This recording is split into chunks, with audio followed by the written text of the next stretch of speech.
Boa noite. Ótimo.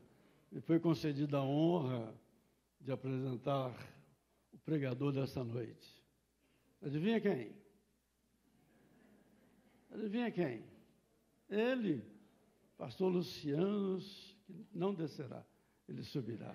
Vamos recebê-lo com muito carinho, com muita alegria. Pastor, seja bem-vindo.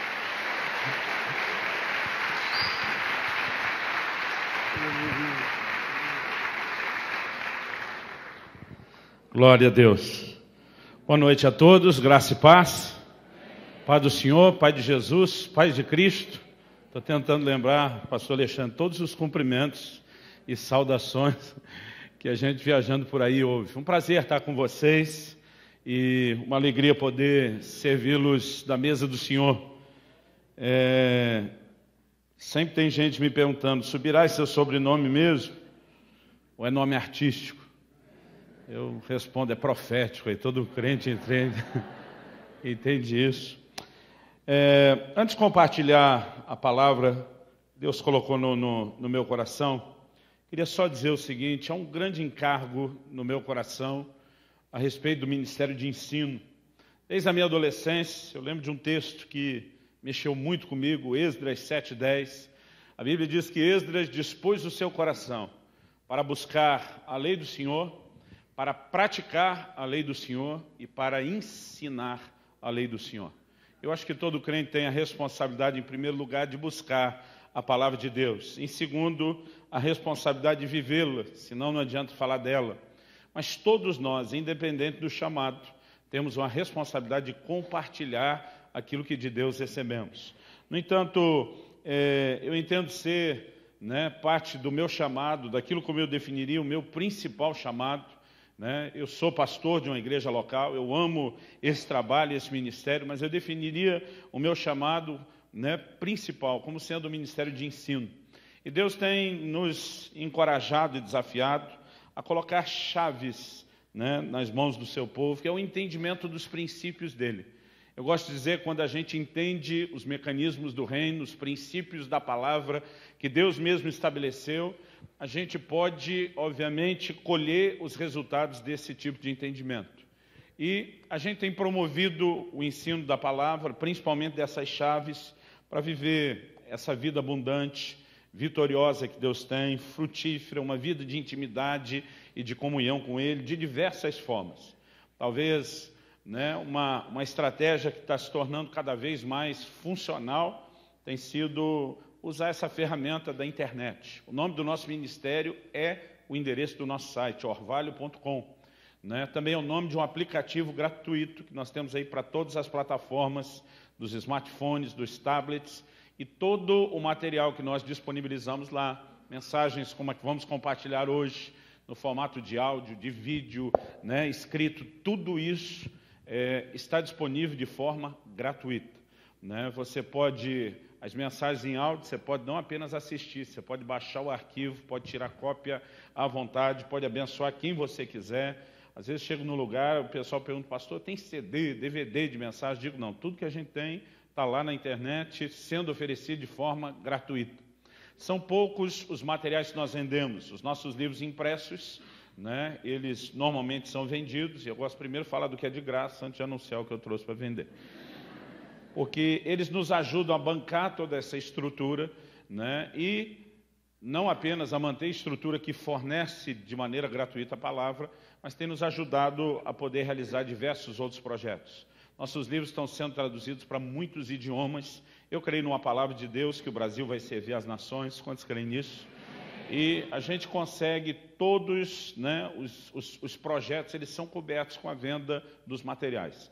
Então, no final da reunião, nós vamos ter alguns livros à sua disposição. Eu não ganho nada com os meus livros, então eu fico muito à vontade para encorajar as pessoas a adquiri-los, porque eles, na verdade, são uma forma de bancar esses projetos. E, além dos meus materiais, nós temos de alguns outros autores. Eu queria falar rapidinho de alguns livros que nós vamos ter à sua disposição ali no final. O primeiro deles que eu queria falar é esse livro aqui, Ajuste Suas Atitudes. Suas reações diante da vida determinam o seu destino. aqueles 12 espias que foram enviados por Moisés não tiveram todos o mesmo destino. 2 entraram na terra, 10 não. Os 10, além de não entrar, mantiveram o resto da geração, né, que saiu do Egito toda do lado de fora por conta de uma atitude errada. A grande diferença entre esses 2 que entraram, Josué e Calebe, e os 10, né, qual era a grande diferença? Todo mundo tinha o mesmo Deus, você concorda? Todo mundo tinha a mesma promessa da mesma terra prometida, você concorda? Todo mundo tinha o mesmo problema, que eram os mesmos gigantes. Agora, a diferença entre eles foi atitude. Nesse livro ele fala não só de atitudes, como de fé, e como isso afeta a nossa relação com Deus, mas como atitudes, de uma forma geral, determinam o destino da nossa vida. É um material, assim, muito precioso. Eu quero te encorajar. Esse aqui eu tenho bem pouquinho, mas é um livro maravilhoso, uma bomba. Arrependimento profundo e eficaz. Pensa num livro bom. Nós temos ali um livro. A última vez estive aqui com vocês, eu falei sobre o agir invisível de Deus. Eu lembro que não demos conta de suprir livro, a gente conseguiu trazer um pouquinho mais desse material. É um clássico do nosso ministério, é um dos livros que a gente mais tem ouvido testemunhos. A gente tem um material ali, esse foi o primeiro que eu escrevi e publiquei há 20 anos atrás, o Conhecimento Revelado. Para aqueles que amam a palavra de Deus e querem entender como entrar num lugar mais profundo, que não é só de entendimento racional ou intelectual, né? Esse livro traz uma chave muito, muito importante nesse quesito, e eu também recomendo demais. Tem um livro que talvez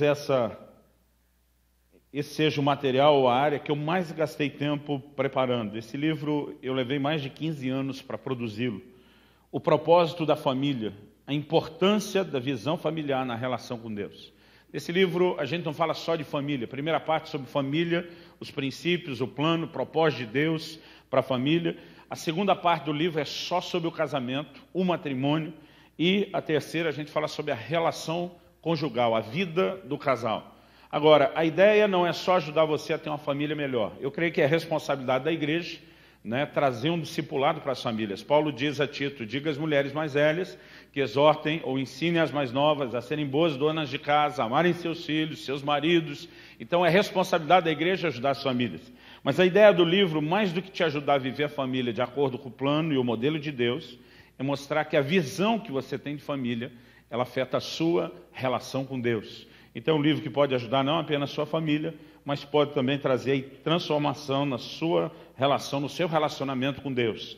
Para te encorajar a adquirir o livro, né, para cada um que adquirir o livro, que já está com preço inferior ao nosso lá do site, nós ainda vamos te dar um de 2 CDs de louvor e adoração que você tem lá para escolher. Falando de família, eu estou com o livro, foi lançado essa semana, né? Eu peguei ele na segunda-feira. Servindo a Deus em família, né? É uma mensagem assim poderosa. Ela fala de serviço, mas ela também fala do equilíbrio de fazer isso entre família. Eu tenho visto muita gente negligenciando a família em nome do serviço. Está errado, né? Mas tenho visto muita gente negligenciando o serviço em nome da família. Também está errado. Josué disse, eu e a minha casa serviremos ao Senhor. A palavra servir ali não é só crer, não é só temer, não é só adorar, não é só obedecer, nós vamos trabalhar para Deus. E nós precisamos entender o que é mobilizarmos-nos como família em prol do reino de Deus. Isso não apenas significa que o reino será servido, mas o entendimento de que quando fazemos isso junto como família é algo poderoso, né? Eu quero te encorajar a adquirir. Apesar do livro estar sendo vendido por apenas R$10, se a coisa estiver difícil, nós vamos parcelar em 5 de 2 no cartão, sem juros. E eu tenho aqui 2 livros, se vocês adquirirem junto, vai ter um bom desconto. A gente está fazendo um kit ali. Um é o livro Falar em Línguas, a linguagem sobrenatural de oração. Nós já distribuímos esse livro só em português, mais de 100 mil exemplares. Eu acho que ele já foi traduzido para outros 5 idiomas já. É um livro que não apenas nos mostra o entendimento do que é essa ferramenta. Paulo diz, o que fala em línguas edifica-se a si mesmo. Ele chega ao ponto de dizer aos Coríntios, eu dou graça a Deus que eu falo em línguas mais do que todos vós. Ele está dizendo, tem um de vocês que ganha de mim nessa prática, né? E pensa na igreja que falava em línguas, irmão. Era aquela. Mas Paulo está dizendo, eu valorizo a prática. Agora ele fala muito mais de usar isso como uma forma de pessoal do que num culto público. E nesse livro, além de falar sobre o quão poderosa é essa prática, a gente também traz ensinos preciosos para uma vida mais profunda no Espírito Santo. E eu tenho aqui um outro livro, esse eu só fiz o prefácio, é de um dos pastores que caminham, que trabalham comigo lá em Curitiba. Ele cuida tanto da nossa moçada como do Ministério de Ensino. E ele escreveu, de treinamento lá na igreja, ele escreveu esse livro, Marcados pelo Espírito, em busca de uma vida tomada pelo Espírito de Deus. Uma das áreas que mais me chamam para falar, pregar, ensinar, ministrar nas conferências está relacionado a essa área do Espírito Santo, e esses dois materiais eu recomendo assim com muito carinho. Se você achar que tem liberdade, vira para a pessoa ao lado, fala para ele: eu profetizo, você vai me dar um livro de presente desse. Às vezes dá certo, né? Glória a Deus. Glória a Deus. Abra, por favor, a sua Bíblia. No segundo livro de Reis, no capítulo 13. Esqueci de falar uma coisa só, que é uma novidade desse mês. Nós estamos começando uma série de cursos online.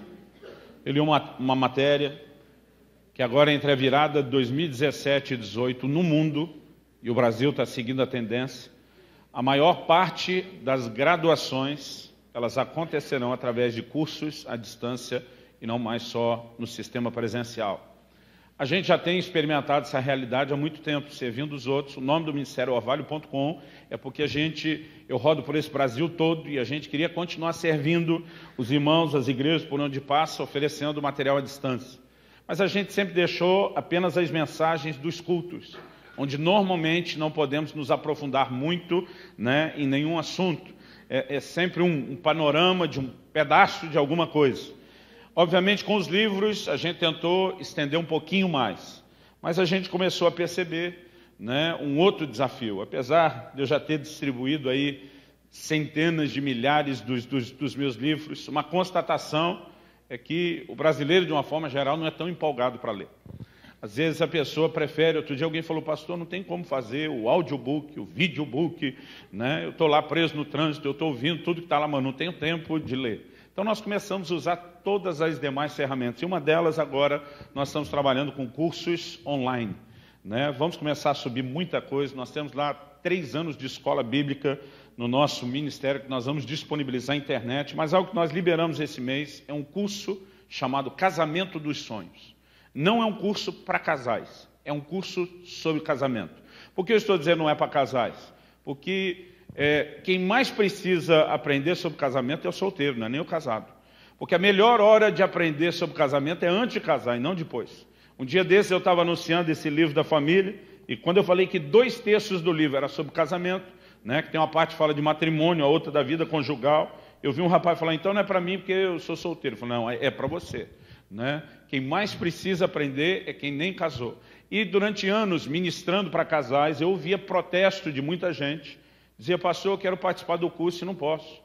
Eu me converti, minha mulher não. Ou a esposa dizia: eu me converti, meu marido não. Ou, por causa do horário do trabalho dele, ele não pode. E se não fossem os dois juntos, eles nunca podiam ser ministrados. Um dia um solteiro me disse: eu quero aprender sobre casamento antes. Essa frase estou usando, eu roubei dele. Ele disse: porque tem que aprender antes e não depois. Um dia uma viúva me disse: pastor, não tenho plano nenhum de casar novamente. Mas eu aconselho pessoas, eu ministro as pessoas, eu preciso entender o que a palavra de Deus diz. Depois de muito tempo ouvindo esse clamor, a gente decidiu oferecer um curso sobre o casamento, aprofundando o assunto, mas que cada um pode fazer como bem entender, na hora que quiser, no seu tempo, no seu ritmo, e a gente está disponibilizando isso pela internet. São 18 aulas, em 4 partes distintas. Na primeira a gente trabalha os fundamentos do casamento, na segunda a relação do casal, tudo que envolve a relação conjugal, Na terceira a gente trabalha a resolução de conflitos, que eu não sei se quem casou já descobriu que tem conflitos. A Bíblia diz: como ferro com ferro se afia, assim o homem é o seu amigo. Bom que a Bíblia não diz que conflito é só no casamento, em qualquer nível de relacionamento.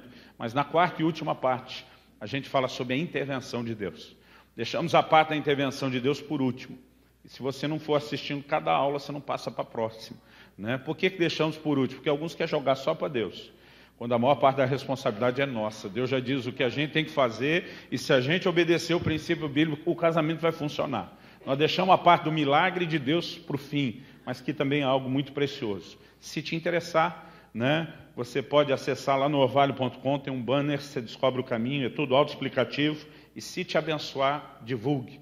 Nós queremos ajudar a fortalecer e salvar o maior número de casamentos possível. Amém? 2 Reis, capítulo 13, a partir do versículo 14. Nós vamos ler do versículo 14 até o versículo 19.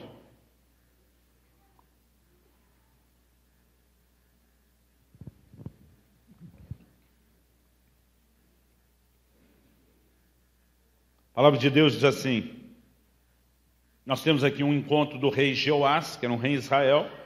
Ele vai visitar Eliseu no momento que parece ser de despedida. O texto diz assim: estando Eliseu padecendo da enfermidade de que havia de morrer, Jeoás, rei de Israel, desceu a visitá-lo. Chorou sobre ele e disse: meu pai, carros de Israel e seus cavaleiros.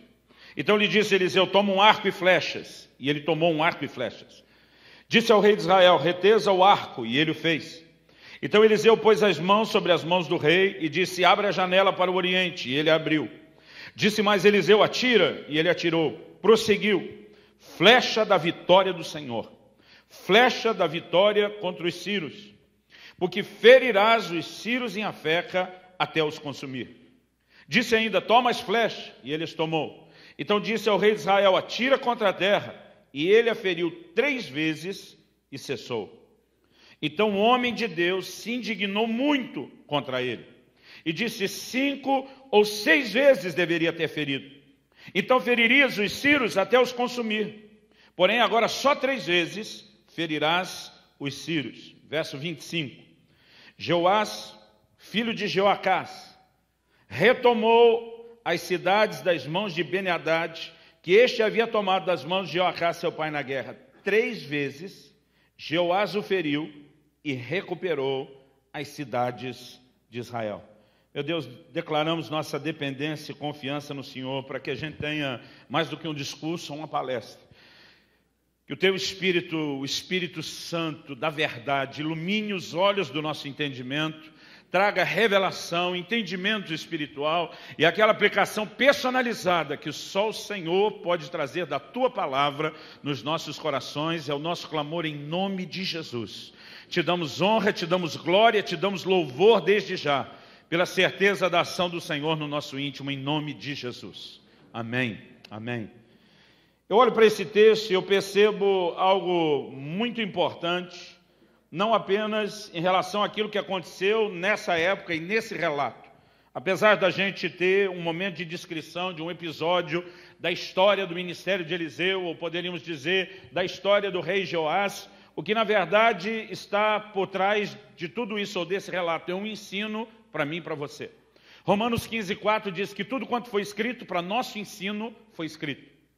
O apóstolo Paulo, quando escreve aos Coríntios e fala das coisas que aconteciam a Israel, ele diz que elas foram registradas, foram escritas, para a advertência nossa de quem são chegados os fins dos tempos. Então Deus não queria que a gente apenas tivesse a informação de algo, de um episódio antigo, de algo que aconteceu no passado. Existe aqui uma lição para mim e para você. A Bíblia fala de Eliseu ficando não apenas indignado, mas a Bíblia diz que ele ficou muito indignado contra o rei Jeoás. E nós precisamos entender o cenário. Embora a visita de Jeoás pareça ser só uma visita social, Eliseu já está bem velho, ele está também enfermo, e nós podemos deduzir a idade dele pelo tempo que ele ministrou para tantos reis, mas a Bíblia destaca que ele estava enfermo da enfermidade que haveria de morrer. Esse haveria de morrer me sugere que as pessoas estavam percebendo que isso não ia demorar.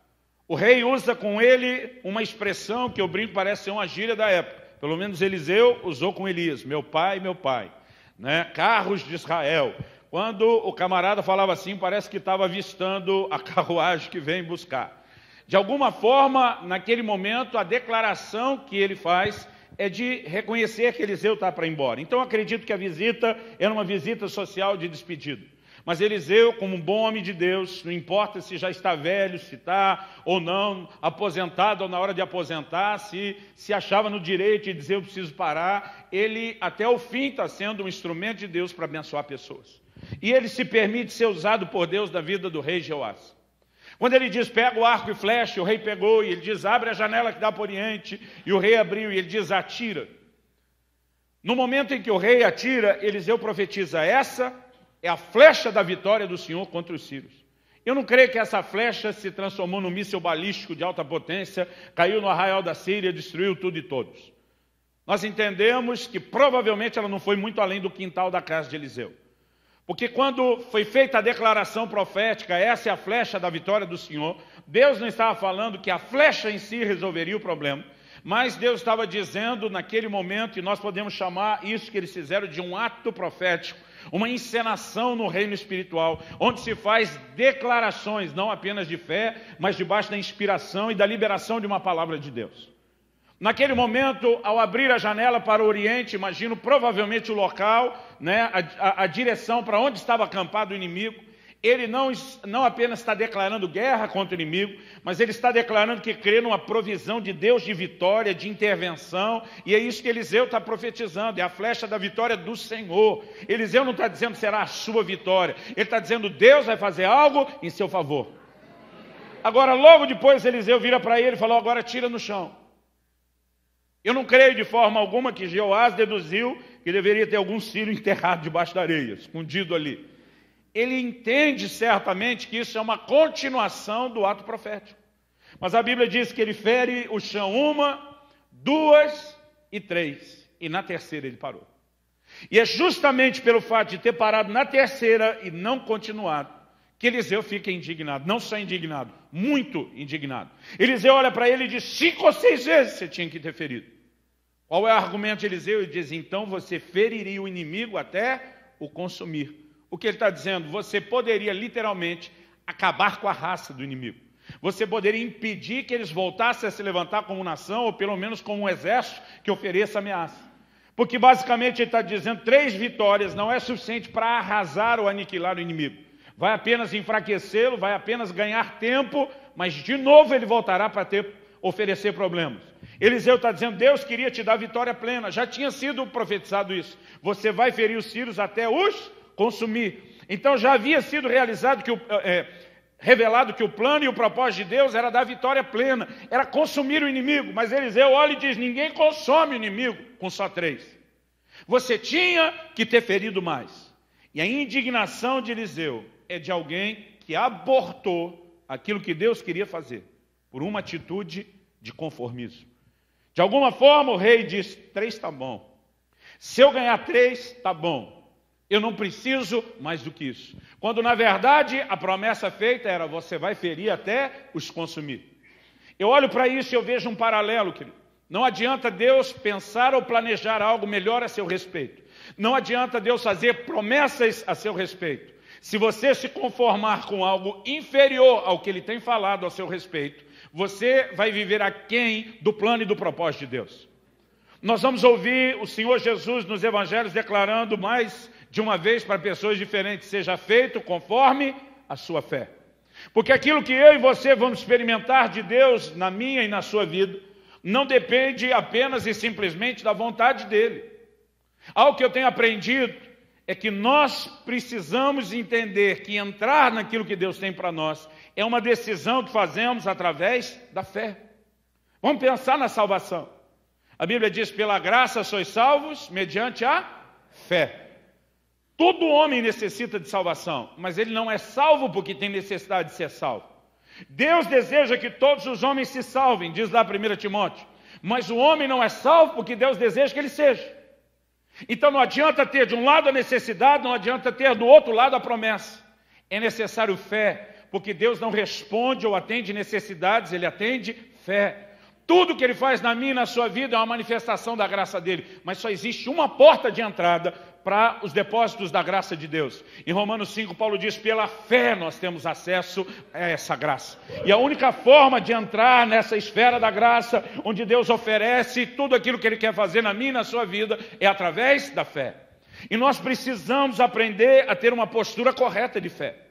E uma delas, querido, é dizer não ao conformismo. Esse é o tema da minha mensagem hoje. Diga não ao conformismo. Porque tem muita gente se conformando com algo inferior. Aquilo que Deus sonhou, aquilo que Deus prometeu. Não estou falando apenas de promessas pessoais num caráter profético como esse, mas aquilo que já nos foi revelado na palavra de Deus.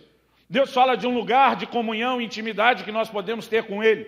Salmo 25:14 diz: a intimidade do Senhor é para aqueles que o temem, aos quais Deus dará a conhecer a sua aliança. Mas tem muito crente que não faz questão de ser íntimo de Deus. Tem muito crente que não faz questão de entrar num relacionamento mais profundo, porque de alguma forma ele diz: está bom. Se eu for na igreja, Deus abençoe a minha casa, me dê o suficiente para eu prosperar e sobreviver aqui na terra, e eu for levando mais ou menos, está ótimo. Para que mais do que isso? E muitas vezes essa atitude de dizer que é algo inferior ao que ele planejou, e eu não quero que você pense só em bênçãos materiais.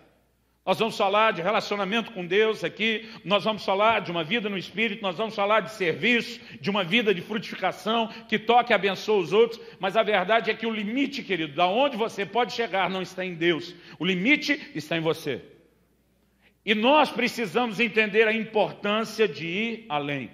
Eu quero tentar te mostrar pela palavra de Deus o poder do inconformismo. E por que Eliseu é um cara que fica tão indignado com essa atitude? Porque uma das características do perfil de Eliseu era justamente o oposto. Eliseu era um desses inconformados, que quer aquilo que Deus tem de melhor para si. É interessante a gente perceber que quando o anjo do Senhor aparece a Gideão e diz para ele: o Senhor é contigo, homem valente. A resposta estava na ponta da língua. Eu não sei se ele pensou, se ele reagiu. Mas a resposta de Gideão ao anjo do Senhor é: se o Senhor é conosco, o que é feito das maravilhas que nos contaram nossos pais? Quando Gideão diz o que é feito das maravilhas que nos contaram nossos pais, basicamente ele está dizendo: cadê aquela unção de milagres da geração de Moisés, que a gente ouve falar que aconteceu? Cadê a unção de conquista da geração de Josué, onde eles andavam de vitória em vitória sobre todos os povos da terra que agora nos oprimem? Ele está dizendo: se o Senhor é conosco, porque houve um declínio do mover, das manifestações do sobrenatural, da intervenção de Deus.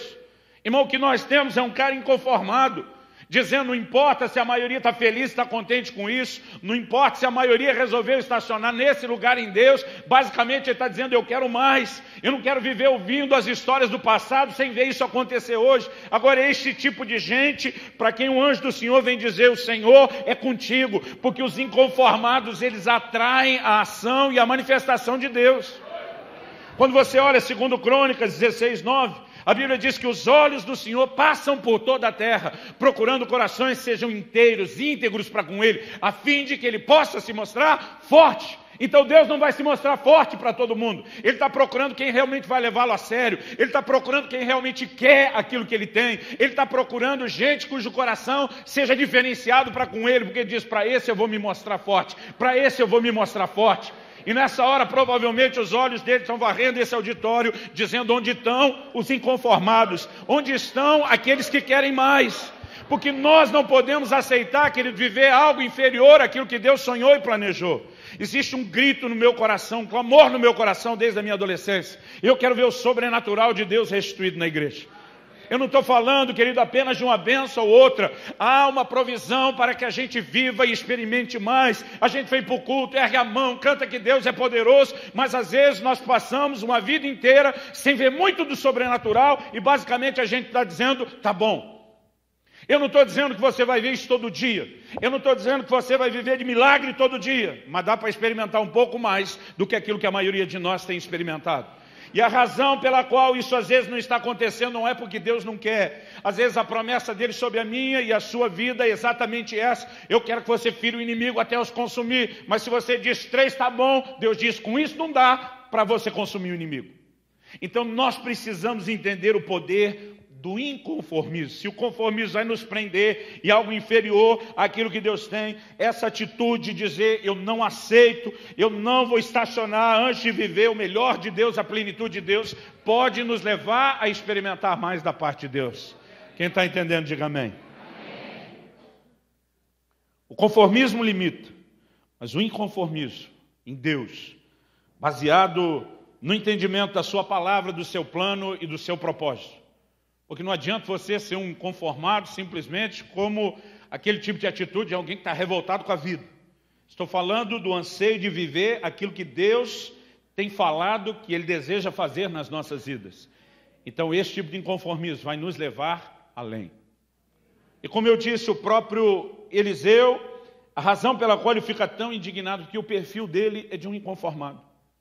Irmão, vamos falar sério, vamos pensar um pouquinho aqui sobre a vida de Eliseu e eu vou correr um pouquinho com isso. Para falar de Eliseu, a gente tem que falar de Elias, não dá para desconectar um do outro. Embora Elias seja um dos maiores vultos do Velho Testamento, nós precisamos reconhecer que o cara desistiu do ministério, antes de ter terminado. Ele entra numa caverna, e quando a Bíblia diz que Elias era semelhante a nós, me assusta. Porque pensa num cara bipolar na Bíblia, era o tal do Elias. O cara acabou de ver fogo descer do céu, né, um avivamento, a nação cair de joelho, gritando só o Senhor é Deus, daqui a pouco está numa caverna pedindo para si a morte.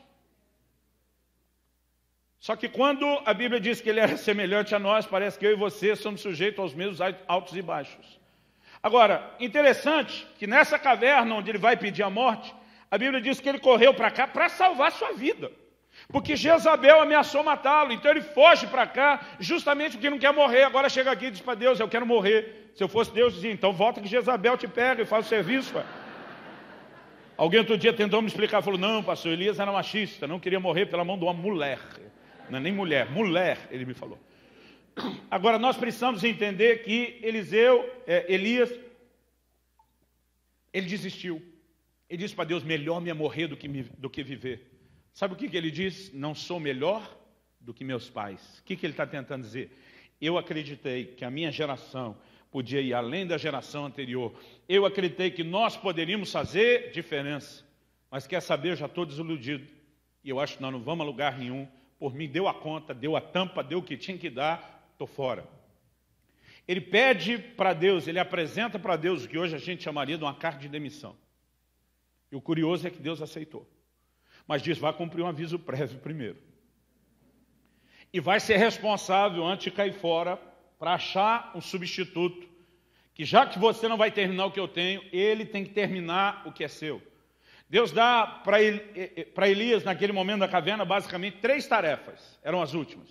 O Senhor disse, você vai ungir Jeú, rei de Israel, você vai ungir Azael, rei da Síria, e você vai ungir Eliseu, profeta, em seu lugar. É a única vez que você acha na Bíblia. Profeta em seu lugar. Por que em seu lugar? Deus está dizendo, se você quer vazar antes de terminar, seja responsável e ache alguém que termine aquilo que eu te confiei. Agora, sabe o que é interessante? O Elias não unge nem o Jeú, rei de Israel, nem o Azael, rei da Síria. Quem teve que fazer isso tudo foi Eliseu. Elias nunca fez. Elias vai direto no Eliseu, joga a capa como quem diz, é contigo, velho. Estou fora. # partiu. E aí chega o dia de Elias partir. E quando chega o dia, está todo mundo sabe, irmão, a maioria das pessoas no lugar de Eliseu, talvez teria quase um treco. Porque você começar um ministério do zero já é um desafio. Agora, substituir Elias, você começar, irmão, tendo que substituir o cara, que foi o cara, não só na sua geração, mas durante um período enorme da história da humanidade, é um baita dos desafios e pode ser assustador. O que é que você acha que Josué sentiu quando teve a responsabilidade de substituir Moisés? Para Deus ficar falando com ele lá em Josué 1:9, não temas, não te espantes. Como fui com Moisés, meu servo, você contigo, o camarada devia estar apavorado. Só que a gente não enxerga em Eliseu uma reação de insegurança, de medo. O que a gente vê em Eliseu, irmão, é o contrário. É impressionante a conduta de Eliseu, e para mim dá para dizer que é um perfil, porque a gente vê isso em vários momentos diferentes da sua história. Mas ele não só aceita o desafio de ser o substituto de Elias, como quando chega o dia de Elias partir, Elias sabe, Eliseu sabe, em vários lugares que eles passam, os filhos dos profetas sabem, estão perguntando para Eliseu, você sabe que é hoje o dia que Deus vai tomar o seu senhor por sobre a sua cabeça? Eliseu diz, eu sei. O próprio Elias uma hora pergunta, o que queres que eu te faça antes que eu seja levado de ti? Então todo mundo sabe que aquele é o dia. E nesse último dia, nesses últimos momentos, Elias chega para Eliseu e diz, olha, segura a onda aí, que Deus mandou não sei aonde, fazer não sei o quê. E na verdade ele vai em 4 lugares. A Bíblia fala dele passando por Gilgal, A Bíblia fala deles indo a Betel, depois a Jericó e ao Jordão. Está lá em 2 Reis, capítulo 2. Eliseu olha para ele e diz: tão certo como vive o Senhor, não te deixarei nem largarei do teu pé. Essa é a tradução da Bíblia, na linguagem de hoje, do pastor Luciano Subirá, a versão street, que é mais descolada. Ele diz: tão certo como vive o Senhor, não te deixarei nem largarei do teu pé. E aí eles vão juntos. E em cada um desses momentos, acontece de Gilgal para Betel, de Betel para Jericó, de Jericó para o Jordão. Agora interessante, que na última, na quarta vez em que eles estão se movendo, o Elias vira para o Eliseu e pergunta: que queres que eu te faça, antes que eu seja tomado de ti? Você pode ler essa pergunta de Elias de diversas formas. Eu tenho gente que imagina o Elias dizendo assim: ô meu querido, está faltando alguma coisa? A minha leitura não é essa. Pelo perfil de Elias, da sua personalidade, da sua irritabilidade, que nós encontramos na Bíblia, eu imagino Elias dizendo assim: que queres que te faça, antes que eu seja tomado de ti? Tipo, quer que está faltando piá? A gente lá no Paraná chama o garoto de piá. Quer que está faltando menino? Por que é que você não me deixa em paz? Eu acho que por trás, nas entrelinhas, dá para dar um pouquinho de espaço, de privacidade. Meu último dia, eu estou indo embora e você não me desgruda, você não larga de mim. O que é que está faltando? Parece que Eliseu só estava esperando isso. Eliseu olha e diz: eu quero porção dobrada do Espírito que está sobre você. Ele não estava falando que ele sou porção dobrada do Espírito Santo. Às vezes a gente usa isso dessa forma, eu já fiz isso. Irmão, vamos pedir porção dobrada do Espírito Santo. E a porção dobrada do Espírito Santo, você morre. Você não conhece nenhum dele, imagina dois dele. E diz porção dobrada do Espírito que está sobre você, da unção que define o seu ministério, daquilo que foi liberado sobre a sua vida. Agora, por que ele pediria porção dobrada? Irmão, manter o que Elias tinha já era um desafio, já não era para qualquer um. Eu particularmente acredito que nas entrelinhas, o Eliseu está dizendo o seguinte: se você resolveu pedir as contas, e se o patrão lá em cima aceitou, embora exigiu um aviso prévio e mandou você escolher um substituto, esse negócio entre vocês eu não vou me meter. Se você resolveu vazar antes da hora, antes de terminar, e Deus aceitou, também não é comigo. Mas você quer saber? Eu aceito a bronca de cobrir a sua, de terminar o que você não quer terminar, desde que isso não signifique anular o meu chamado e o meu ministério. Porque diz: antes de você me chamar para ser seu substituto, eu já tinha o plano e o propósito de Deus para a minha vida, que não era só ser uma espécie de estepe para você. Furou o pneu, troca, usa o outro. Eu imagino que Eliseu está virando para ele e diz: eu aceito o privilégio de cobrir a sua, desde que isso não anule a minha. Irmão, a maioria já estaria com medo só de tentar encarar cobrir Elias. Ele diz: eu aceito cobrir sem anular o que é meu. Em outras palavras, ele diz: eu vou encarnar 2 ministérios numa pessoa só, no mesmo tempo de vida. Então eu quero o dobro. Eu não vou só manter o seu nível, eu vou além do que você teve, e eu não vou desperdiçar nada que Deus planejou para mim. Irmão, se ele só mantesse o nível, já era lucro. Ninguém mais se moveu nesse nível. Mas ele está dizendo: eu me recuso a manter-me no mesmo nível. Eu quero ir além. E o interessante é que Eliseu experimentou literalmente o dobro. Você encontra na Bíblia 7 grandes milagres de Elias. Quando você faz a conta com Eliseu, 14. Se você pega todos de Elias, são 14. Se você pega todos os milagres de Eliseu, são 28. De qualquer forma, a conta dá o dobro. Interessante, quando ele morre, faltava um. Mas Deus não fica devendo nada para ninguém. Vira para alguém ao seu lado que talvez te dê um livro de presente. Fala para ele: Deus não fica devendo nada para ninguém. A Bíblia diz que os camaradas saíram fazer um enterro fora da cidade. E quando saem para enterrar alguém, eles percebem o inimigo se aproximando para atacar. Irmão, deve ter sido o cortejo fúnebre mais rápido da história. Devia estar no Guinness Book. Porque eles têm que voltar correndo para salvar a pele, para não se unir ao que já morreu. Não pode levar o corpo de volta para dentro. Era uma questão higiênica, numa cidade pequena e fechada. Eles têm que fazer isso do lado de fora. Eles pegam a primeira cova aberta que viram e jogaram o corpo. Fica feio falar isso, mas descartaram o corpo. Vamos nos livrar disso o mais rápido possível. Eu não sei até hoje, irmão, do que esses caras mais correram. Se era do inimigo chegando ou do ex-morto que ressuscitou. Porque a Bíblia diz que quando jogaram ele na cova, o corpo bateu nos ossos de Eliseu e instantaneamente ressuscitou. E eu não sei se o que assustou mais os caras foi o inimigo vindo, ou o amigo dizendo, pera eu.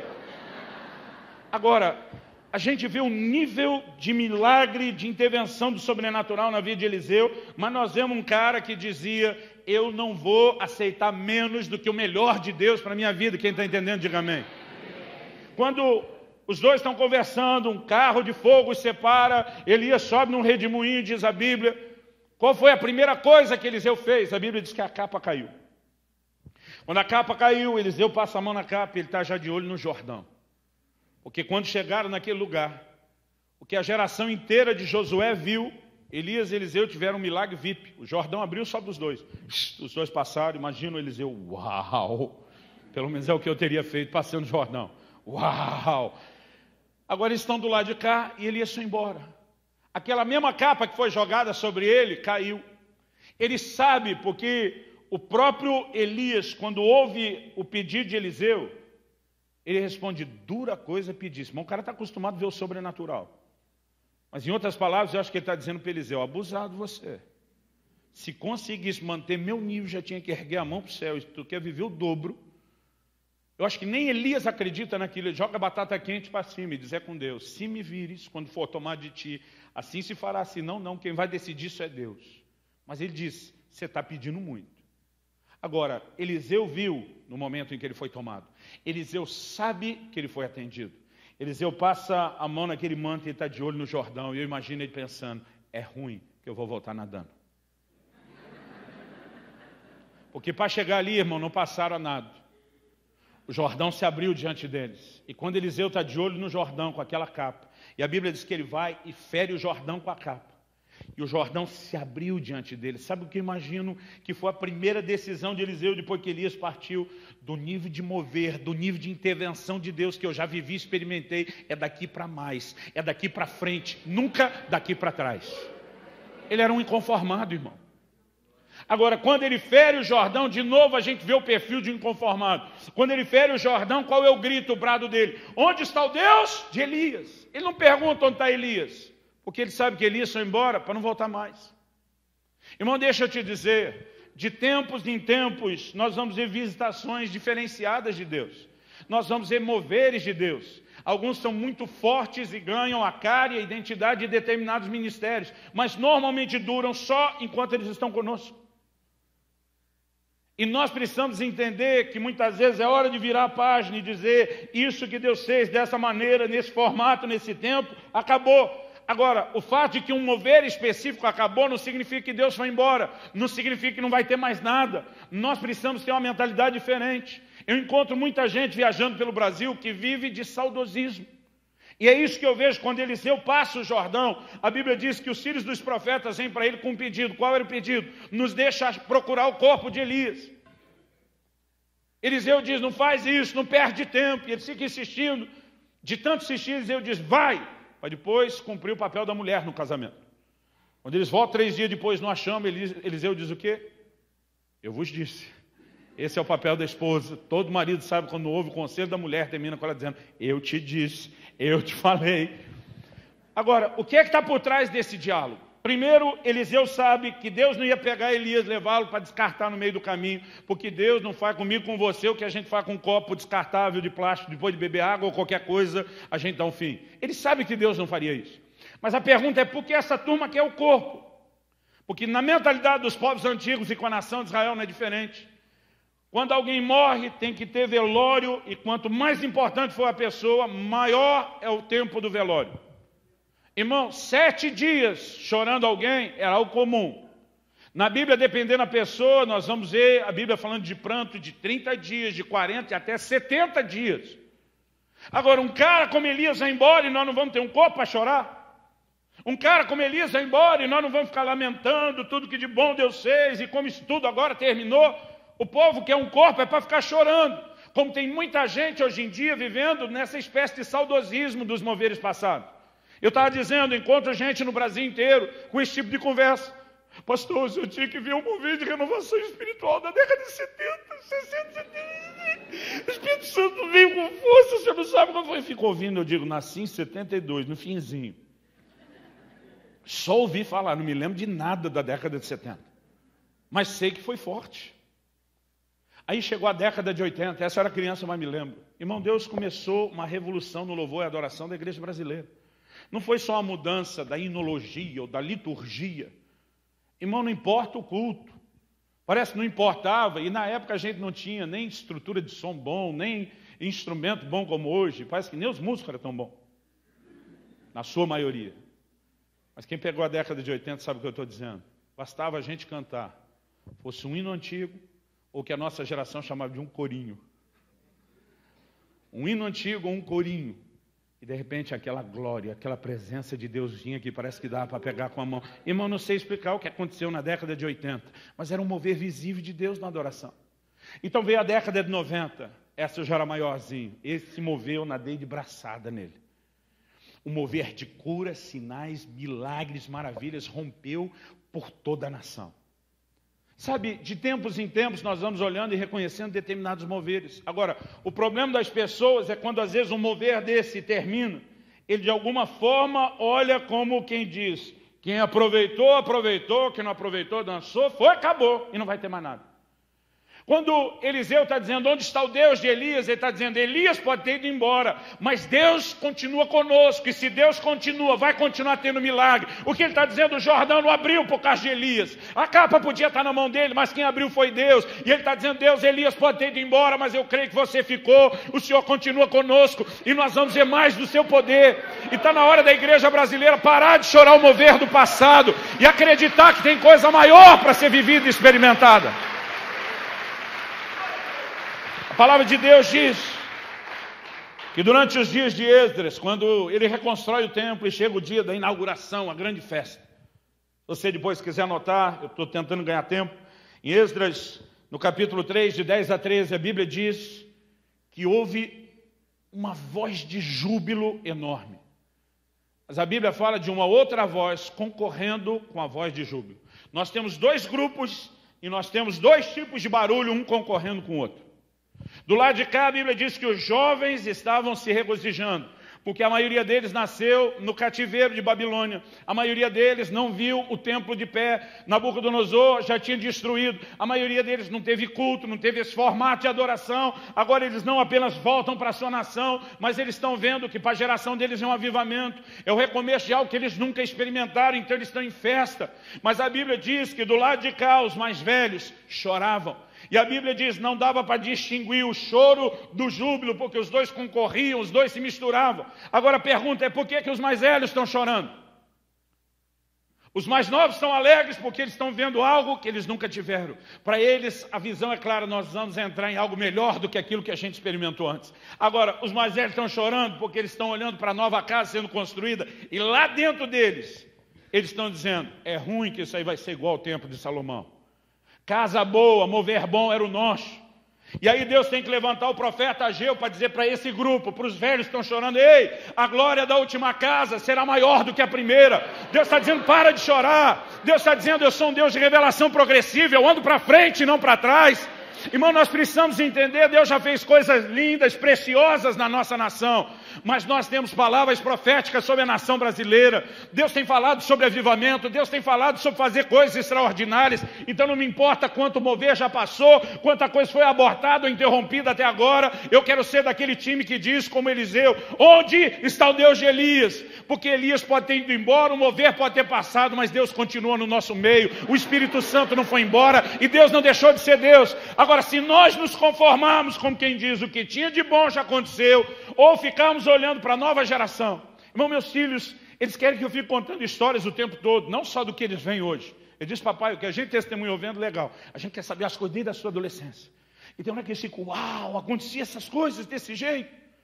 Quando a gente fala desse mover de adoração e de tanta coisa, eu falo, olha, em cada década a gente vê moveres diferentes, não necessariamente encaixa no período de uma década, é só uma referência. Mas eles normalmente, quando começam a ver algo, estão empolgados. Agora, se nós não cuidarmos, a gente vai ficar olhando para aquilo que eles estão empolgados e nós vamos dizer, isso nunca vai ser igual ao que nós já tivemos. E aí, além de não entrar em algo mais profundo, nós ainda desanimamos a nova geração, a ponto de dizer, vocês não vão viver nem o que nós vivemos. Quer dizer, a gente não só não consegue ir além, como nós estamos empurrando as próximas gerações para algo inferior. O Eliseu nunca aceitou esse tipo de coisa. O tempo todo, onde você olhar na vida de Eliseu, você vai ver a marca do inconformismo. Segundo Reis, capítulo 4, a palavra de Deus diz que uma viúva dos filhos dos profetas, ela chega até Eliseu e ela diz o seguinte: teu servo morreu, não deixou seguro de vida, não deixou dinheiro guardado, não deixou previdência, nem a privada, nem a falida, deixou foi só uma dívida. E agora os credores estão batendo a porta para levar meus filhos como escravos. Bom, o que ela foi buscar em Eliseu? Não era consultoria financeira. Ela quer a intervenção de Deus. Ela precisa de um milagre. Eliseu vira para ela e diz: o que é que você tem em casa? Eu gosto da ideia de que o milagre começa lá na sua casa, naquilo que você já tem, embora te pareça pouco. Ela diz: sua serva não tem nada, não sei, um pouco de azeite na botija. Ele diz: é suficiente, é um bom começo, vamos partir disso. Aí diz para ela: vai, pede vasilhas para suas amigas, vizinhas, conhecidas. Eliseu diz: vasilhas não poucas. Porque a Bíblia diz que o azeite parou quando? Quando acabaram as vasilhas. O limite, querido, do que Deus vai fazer e do milagre não está nele. Está em nós e no quanto nós cremos e no tamanho da nossa fé a respeito do que ele pode fazer. O inconformado Eliseu já diz: não poucas. Hashtag fica a dica, não poucas. Aí ele fala para ela: vai e fecha a porta sobre ti e os seus filhos. Irmão, é gostoso estar em cultos abençoados. Eu tenho estado em muitas reuniões nas últimas décadas de grande mover de Deus. Já vi muito milagre acontecer, mas os maiores milagres de Deus na minha vida, eles não foram gerados nas reuniões públicas, eles foram gerados no secreto. E nós precisamos recuperar essa arte perdida, por assim dizer, de tempo com Deus, de tempo a sós com o Senhor, porque isso é algo poderoso. Ele diz: fecha a porta sobre ti e os seus filhos. Mas ele dá uma quarta instrução. Ele diz: você vai pegar a vasilha, a botija que tem o azeite, vai começar a derramar nas botijas vazias diante de você. Eliseu está sinalizando que vai ter o quê? Uma multiplicação. Só que ele diz para ela: quando você derramar e a primeira estiver enchida, ele diz: para de derramar, pega a cheia e põe à parte. Põe para trás de você. Depois você continua. Eu às vezes ficava lendo isso e pensava: sério, Eliseu, que você falou isso para uma mulher? Eu ficava pensando: era mesmo necessário esse tipo de instrução? Eu ficava pensando comigo mesmo: será que Eliseu achou que essa mulher sofria uma espécie de retardo mental? Não, é sério, irmão, você explicar: ó, quando estiver cheia, para. Eu ficava pensando: será que ele achou que se ele não falasse isso, a mulher ficar virando, e o azeite transbordando, e enchendo o chão, né, da sala de óleo? Para que explicar isso? Eu lembro que um dia, lendo isso, eu resmunguei com Deus: desnecessário isso. E de repente veio algo no meu espírito: a menos que a instrução não seja meramente natural ou literal. E de repente parece que meus olhos se abriram. Eu entendi que o que Eliseu está dizendo que Deus vai fazer na vida daquela mulher não é um grande milagre. O que Deus ia fazer é uma sucessão de vários milagres. Cada vasilha era um novo milagre. Agora o que ele está dizendo: quando Deus tiver feito o primeiro milagre, pega o que Deus já fez e põe para trás, tira da frente dos seus olhos. Por que ele está dizendo isso? Ele diz: foca na próxima vasilha. Não se conforme com aquilo que Deus já fez quando tem mais para ser feito. Tem muito crente hoje, irmão, que teria parado na primeira vasilha.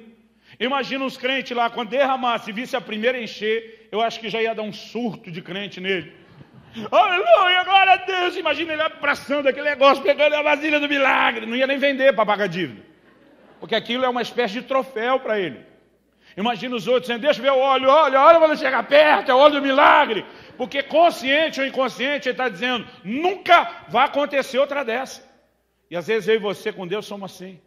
A gente tem uma experiência, a gente acredita ter o auge, nunca vai ter outra melhor do que essa. Vamos levantar esse troféu, vamos guardar, vamos celebrar isso o resto da vida. Eliseu está dizendo para a mulher: pega aquilo que Deus já fez, tira da sua vista. O que ele fez está feito, foca no que Deus ainda quer fazer. Sabe, querido, nós precisamos ter essa capacidade. Não estou falando de ingratidão. Nós precisamos fazer isso com muita gratidão. Mas estou falando de inconformismo. Eu não vou parar na primeira vasilha quando Deus tem muita vasilha para encher na minha vida. Então ele diz: foca na próxima. E quando Deus encher a segunda, põe para trás e vai para outra. E quando Deus encher a terceira, põe para trás e vai para outra. E eu vim aqui hoje, querido, eu creio como mensageiro de Deus te dizer: está na hora de você colocar para trás algumas coisas na sua vida. Quando Paulo diz: esquecendo-me das coisas que para trás ficam, a maioria de nós só pensa em deixar para trás coisa ruim. O pecado que eu cometi, o sangue de Jesus apagou, aleluia. Não estou dizendo que você não tem que fazer isso, é assim mesmo. Ah, aquela dor emocional, o Senhor trouxe cura, eu viro a página. E não estou dizendo que você não tem que fazer isso, é isso mesmo. Mas a gente só pensa em deixar para trás coisa ruim. Eu quero te dizer, está na hora de deixar para trás algumas coisas boas, porque está na hora de entrar em coisas melhores, está na hora de entrar em coisas maiores que Deus tem para a nossa vida. Glória a Deus. Glória a Jesus. Eu quero que você já fique em pé para parecer que está acabando. Eu fui discipulado por um pastor que dizia, vamos ficar em pé e pregar mais 15 minutos. Mas pelo menos a gente pensava, está acabando. Em Josué, no capítulo 13, no verso 1, Deus fala algo interessante. Irmão, Josué derrotou nada mais, nada menos do que 31 reis. Quando você lê o livro de Josué, é um livro de conquistas. Mas sabe o que é interessante? Quando a nação vai ganhando espaço na terra, vai se estabelecendo, eles não venceram todo mundo ainda, mas eles vão se acomodando. A atitude da nação de Israel é basicamente dizer, já está bem mais tranquilo que antes. Já conseguimos um lugar para morar. Os poucos inimigos que sobraram não estão nos causando dano, eles estão se escondendo de nós. Existe o fator conformismo. Josué 13:1, o próprio Deus fala com Josué. Ei, ainda há muita terra para conquistar. Sabe o que Deus está falando? Não era a hora de parar. O que eu planejei, o que eu prometi, o que eu ofereci é maior do que esse lugar onde vocês estacionaram. Eu vim aqui hoje te dizer da parte de Deus, ainda há muita terra para conquistar. Não importa quanta coisa boa você esteja vivendo de Deus, no relacionamento com Ele, na família, no ministério, irmão, eu não quero que você entenda isso como ingratidão, por favor. Eu tenho louvado a Deus por cada coisa que Deus tem feito.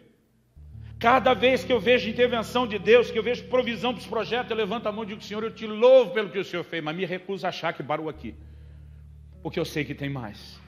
Agradeço, porque cada mover que o Senhor faz para mim é um degrau para eu subir e esperar mais. Então eu vou ser agradecido, não estou falando de ingratidão. Mas estou falando de não nos conformarmos quando Deus já revelou que tem mais para nós. É lógico que tem coisas onde a palavra de Deus fala sobre contentamento. Tem esferas de ação no ministério. Paulo diz, eu não quero ir além da esfera de ação. Eu não estou falando, querido, sobre sempre desejar mais no sentido de não estar satisfeito. Se alcançamos o patamar do que Deus tem, aleluia. Mas o problema é que a maioria de nós para antes de ter alcançado. Eu quero te encorajar e eu gostaria que nós orássemos nessa noite. Eu gostaria que você pudesse levantar pelo menos uma das suas mãos. A Bíblia diz isso. Quero que os homens orem em todo lugar, levantando mãos santas, sem ira nem contenda. Eu quero que você comece a dizer, Espírito Santo, me ajude a não parar antes da hora, a não me conformar com algo menor do que aquilo que o Senhor tem. Fala com Deus do seu jeito, da sua maneira. Eu pedi para você ficar em pé por hábito. Você ora como você achar melhor, em pé, sentado, de joelho, no seu lugar, se quiser, né, pode vir à frente. O importante é que você ore. O importante é que você nessa hora não apenas fale com Deus, mas deixe Ele falar com você. O importante é que você analise a sua vida sob a ótica do Espírito Santo. Será que eu parei com 3 flechadas quando poderia estar dando 5 ou 6? Irmãos, o Brasil ainda não viu o que Deus tem para fazer. A maioria de nós ainda não experimentou aquilo tudo que Deus sonhou e planejou. E está na hora de nós entendermos que os olhos do Senhor passam por toda a terra, procurando corações íntegros, inteiros para com Ele. Gente que diz, eu quero tudo que o Senhor tem, eu quero ter o melhor. Gente que, como Gideão diz, o que é feito das maravilhas que nos contaram nossos pais. Eu não aceito viver algo menor ou inferior do que aquilo que Deus tem. Pai, nós clamamos nesta noite em nome de Jesus. Não queremos a restituição dos moveres passados. Eles apenas nos ajudam a entender o que é que ainda nos aguarda, o que é que vem pela frente. Aquilo que passou, passou. E se Elias foi embora, nós não vamos chorá-lo. Mas nós sabemos que Deus não foi embora com Elias, que o Senhor não abandonou a sua igreja quando algum tipo de mover cessou, quando algum estágio daquilo que o Senhor tem feito no corpo de Cristo teve seu ciclo completo. Pai, mas nós ousamos clamar por mais nessa noite. Nós queremos mais do Senhor, mais do Teu mover, mais da Tua presença.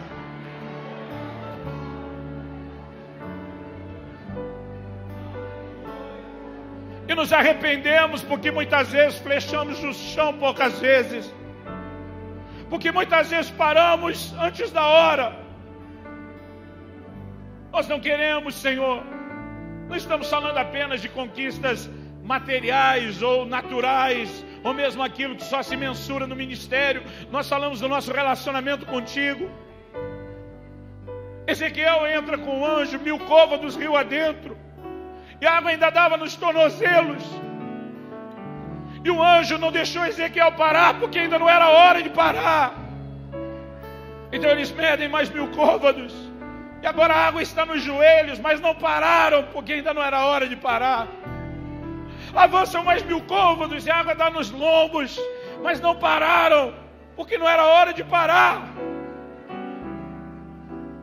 E a tua palavra nos ensina que eles pararam, não porque atravessaram o rio, mas a Bíblia diz que eles param quando chegam às águas profundas, porque este é o lugar que nós precisamos alcançar.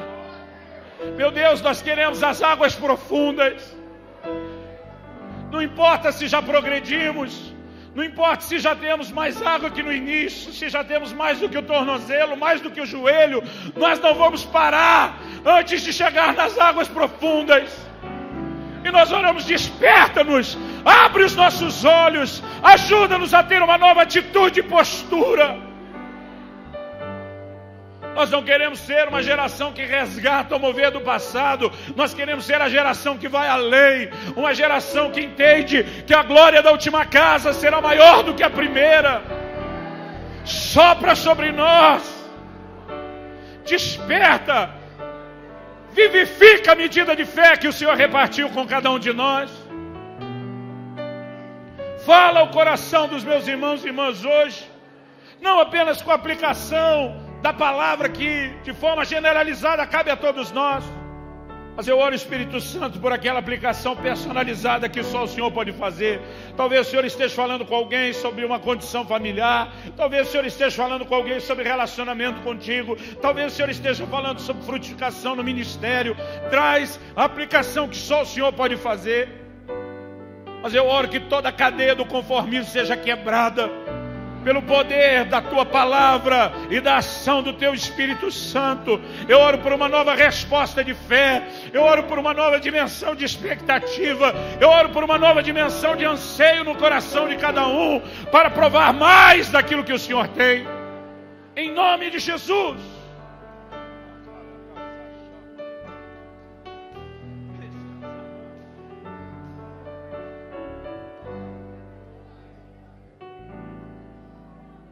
Em nome de Jesus.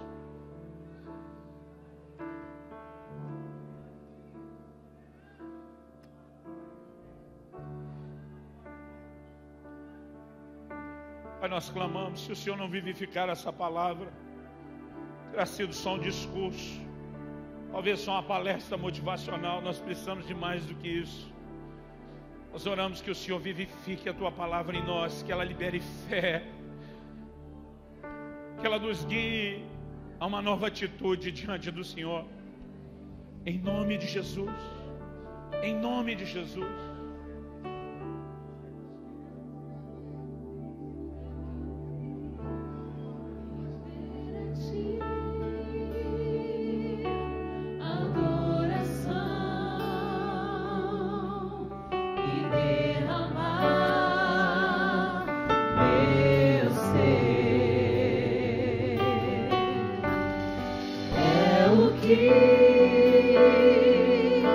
Meu coração deseja toda